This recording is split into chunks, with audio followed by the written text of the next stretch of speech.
بسم اللہ الرحمن الرحیم الصلاۃ والسلام علیک یا رسول اللہ وعلی آلک واصحابک یا حبیب اللہ الصلاۃ والسلام علیک یا نبی اللہ وعلی آلک واصحابک یا نور اللہ۔ حضرت علامہ عبد الوہاب شعرانی قدس سرہ النورانی یہ فرماتے ہیں کہ حضرت نور الدین شونی علیہ رحمۃ اللہ الغنی نے مجھے بتایا کہ میں بچپن میں، شونی ایک شہر کا نام ہے،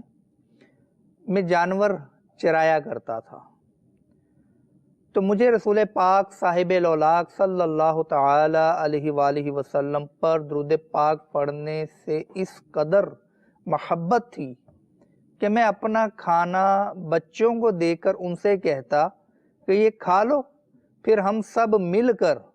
حضور اقدس صلی اللہ تعالی علیہ وآلہ وسلم پر درود شریف پڑھیں گے۔ چنانچہ ہم دن کا اکثر حصہ رسول پاک صاحب لولاک صلی اللہ تعالی علیہ وآلہ وسلم پر درود پاک پڑھتے ہوئے گزار دیا کرتے تھے۔ صلو علی الحبیب صلی اللہ تعالی علی محمد۔